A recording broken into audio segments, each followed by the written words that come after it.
El viernes pasado, el presidente de los Estados Unidos, Donald Trump, y el presidente ruso, Vladimir Putin, se reunieron con alfombra roja para Putin en Alaska. Estamos hablando del primer encuentro en persona, el primer encuentro presencial entre los dos dirigentes, el ruso y el estadounidense, desde que Rusia invadió Ucrania a principios de 2022. Esta reunión terminó antes de lo esperado y sin acuerdo de alto al fuego, aunque en conferencia de prensa ambos dirigentes se elogiaron mutuamente. Aquí parte de lo que dijeron en la conferencia del viernes. Siempre he tenido una relación fantástica con el presidente Putin, con Vladimir. Tuvimos muchas reuniones difíciles, buenas reuniones. Fuimos obstaculizados por la farsa de Rusia. Eso hizo un poco más difícil tratar, pero él lo entendió. Lo que se hizo fue muy criminal, pero nos dificultó como país tratar asuntos comerciales y todas las cosas con las que nos hubiera gustado avanzar, pero tendremos una buena oportunidad cuando esto termine.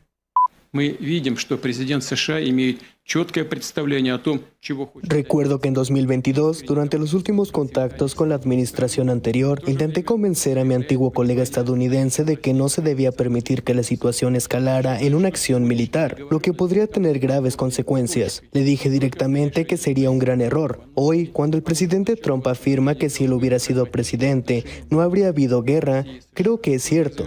Lo confirmo porque, en general, el presidente Trump y yo hemos establecido un contacto muy bueno, profesional y de confianza.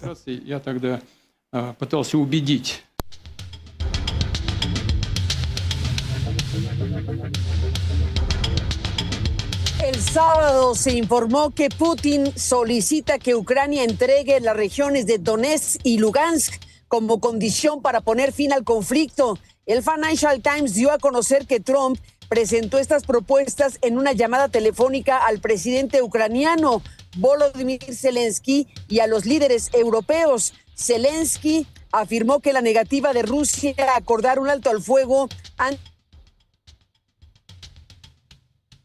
situación misma. Detener la matanza es un elemento clave para detener la guerra, dijo el gobernante ucraniano en un comunicado. Ayer en la noche, Zelensky llegó a la presidenta de la Comisión Europea, Ursula von der Leyen, y otros líderes europeos viajarán también este lunes a Washington. Viajan con Volodymyr Zelensky. Han hecho fuerza los europeos y van a acompañar directamente los líderes europeos a Zelensky para reunirse todos con el señor presidente Donald Trump de los Estados Unidos.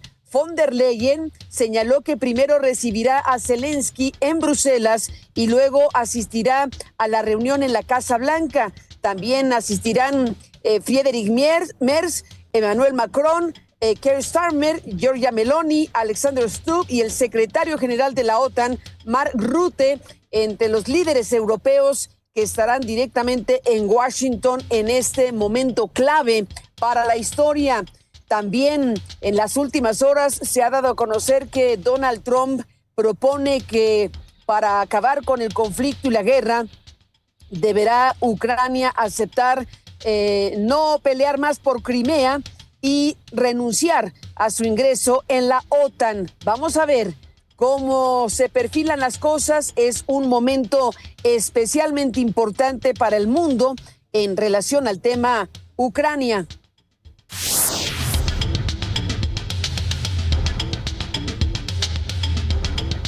Y también el viernes hubo una muy importante información, un anuncio relevante sin duda que tiene que ver con la Gran Selva Maya. Estamos hablando del acuerdo al que llegaron Belice, Guatemala y México, esto en donde participaron los dos presidentes, la presidenta mexicana, el presidente guatemalteco y el primer ministro de Belice, la presidenta Sheinbaum. Pues estuvo precisamente participando directamente en esta firma, una firma relevante sin duda de un acuerdo para crear el corredor bicultural de la Gran Reserva Maya, que pretende preservar 5.7 millones de hectáreas en los tres países. la zona más grande del mundo en materia de reserva.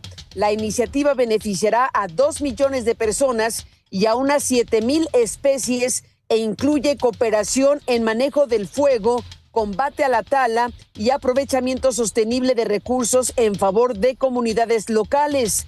La presidenta mexicana dijo que el proyecto será ejemplo de equilibrio entre conectividad, justicia social y protección ambiental. México recibe al presidente Arévalo y al primer ministro Briceño para caminar hombro con Guatemala y Belice en la creación de una región que sea ejemplo de equilibrio entre conectividad, justicia social y protección ambiental. Todos los que tenemos el privilegio de vivir en estas tierras pródigas y ricas en naturaleza y cultura, tenemos que sentirnos orgullosas y orgullosos de pertenecer a pueblos y naciones que tienen orígenes milenarios. De esto también estaremos hablando ampliamente el día de hoy, lunes, en este programa. Hubo también anuncios importantes de los cuales hablaremos que tienen que ver con el gusano barrenador. Esta plaga que, pues afecta seriamente al ganado de los países y que tiene, en el caso mexicano, en una circunstancia bastante compleja, su comercio con los Estados Unidos, que se ha cerrado justamente por la presencia de este gusano barrenador. Así que tendremos la información al respecto en este arranque de semana.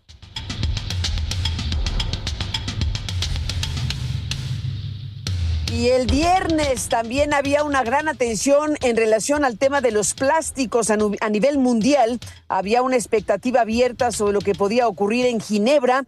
Ya después de una temporada importante de negociaciones mundiales, estaba pues el mundo mismo a la espera de un acuerdo en Ginebra, mismo que no llegó.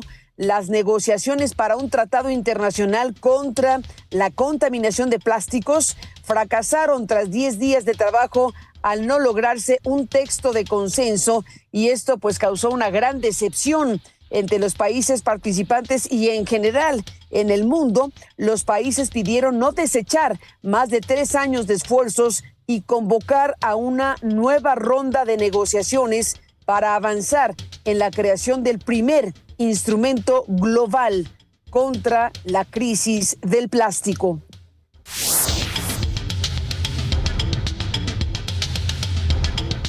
Damos un giro a la información para detenernos en el caso del hijo del expresidente de México, Andrés Manuel López Obrador. Andrés Manuel López Beltrán, conocido como Andy, gastó 1,405,530 yenes, 1,405,530 yenes durante su estancia de 14 días en la ciudad de Tokio, Japón, una cifra equivalente a 177,067 pesos mexicanos. Los comprobantes en poder de Aristegui Noticias, la factura del hospedaje y de los gastos, pues tuvimos acceso a este documento y revelan que el actual secretario de organización en Morena no mintió en el precio de la habitación que ocupó durante estas 2 semanas, pero no contó o no pensó que era pertinente contar de los demás gastos. Solamente habló del precio de la habitación y efectivamente es un precio cercano al que él mencionó según la factura que está en nuestro poder, pero no dio a conocer otros gastos como esta cena de 47,000 pesos en uno de los restaurantes del propio hotel. Es una información que hemos publicado desde ayer. Nuestros colegas Sebastián Barragán y Juan Omar Fierro nos presentarán más adelante. Juan Omar Fierro nos presentará el reportaje precisamente de esta factura del Hotel Okura, que es en donde se hospedó por 14 días el hijo del expresidente. Y hablando de la familia del hablando de la familia del expresidente López Obrador, el diario ABC de España informó que Beatriz Gutiérrez Müller, la esposa del expresidente López Obrador, vivirá en Madrid, España, y dice el diario ABC, afirma el diario ABC que tiene información sobre que vivirá o vive ya en La Moraleja, que es una de las zonas más exclusivas de España. Vivirá, según la información del ABC, junto con su hijo Jesús Ernesto, quien estudiará, según esta información, una licenciatura en una universidad pública, previsiblemente en la Complutense. La nota se tituló La esposa de López Obrador y azote de España se muda a Madrid. Así fue como el ABC tituló este reportaje, La esposa de López Obrador y azote de España se muda a Madrid, recordando que Gutiérrez Müller fue clave para que el 1 de marzo de 2019 el entonces presidente López Obrador enviara una carta al rey de España y al Papa en la que le pidió que en el caso del rey, en la que le pidió que el Reino de España exprese de manera pública y oficial el reconocimiento de los agravios causados durante la conquista. Y bueno, pues ese capítulo de marzo 2019, donde estaba el presidente entonces y su esposa, a quien le dio la palabra para que ella explicara el asunto, bueno, pues se da por entendido que ella fue una parte importante de la decisión de hacer esa carta. Y bueno, pues obviamente este diario español que está dando a conocer este dato, esta información de que vivirá en Madrid, en La Moraleja, la esposa del expresidente, bueno, pues le están recordando ese capítulo en la propia España. Así que veremos si hay algún tipo de reacción, algún tipo de confirmación, rectificación o ratificación de lo que está aquí informando el ABC, pero por lo pronto pues ha causado revuelo este reportaje que se publicó el fin de semana. Por cierto que hablando de la familia del expresidente López Obrador, la presidenta nacional de Morena, Luisa María Alcalde, insistió en que hay acoso y crítica de la oposición contra Gutiérrez Müller después de que se dio a conocer que vivirá en ese lujoso barrio de Madrid, bueno, a las afueras de Madrid. Alcalde fue cuestionada sobre el tema en una visita a Coyoacán como parte de las actividades de comités locales de su partido. Esto dijo.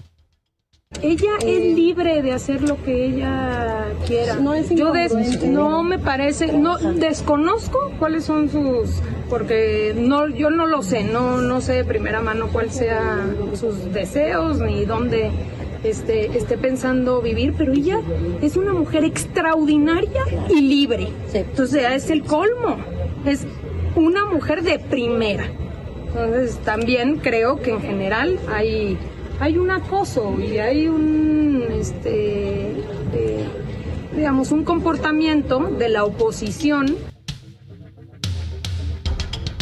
También fue cuestionada sobre Andrés López Beltrán y reiteró que los dirigentes de Morena pueden viajar con sus propios recursos y que anteriormente los gobernantes hacían este tipo de salidas con dinero público. Esto fue lo que dijo respecto al hijo del expresidente.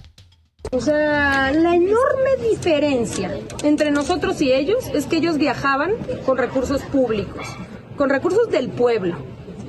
Y viajes lujosos, en aviones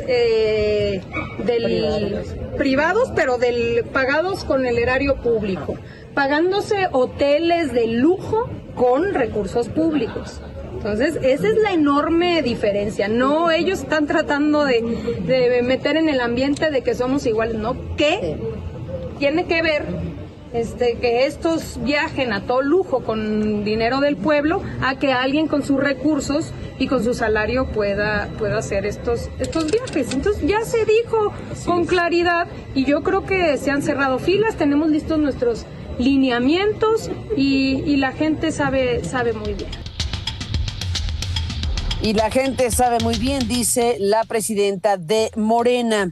Le cuento también el día de hoy que un reportaje de Mexicanos contra la Corrupción apunta que el gobierno de Andrés Manuel López Obrador financió, pagó e imprimió libros de texto del sistema educativo cubano. En los materiales se culpa a Estados Unidos y en particular a Donald Trump de la crisis humanitaria que se vive en la isla. De acuerdo con documentos obtenidos por Mexicanos contra la Corrupción, en la pasada administración de López Obrador, el gobierno de México gastó, obviamente, dinero público, gastó más de 387 millones de pesos para imprimir 15 millones de libros de texto para los estudiantes cubanos. Así que está ese tema que dio a conocer Mexicanos contra la Corrupción este fin de semana con estos datos. Otro reportaje de la misma organización documenta que en un lapso de apenas un mes, de mayo a junio de 2025, Petróleos Mexicanos, ya en el gobierno de, bueno, en este sexenio, estamos hablando de que Pemex registró la salida a Cuba de 39 embarques de hidrocarburos con valor superior a los 850 millones de dólares, que equivalen a alrededor de 16,000 millones de pesos. La cifra de ese mes equivale a todo el envío o todo lo que envió Pemex a Cuba en los 2 años previos. Estas operaciones se realizaron a través de Gasolinas del Bienestar, SADCB, filial de Pemex creada para exportar hidrocarburos a Cuba. Es información también que se da a conocer y que hay que destacar por su importancia.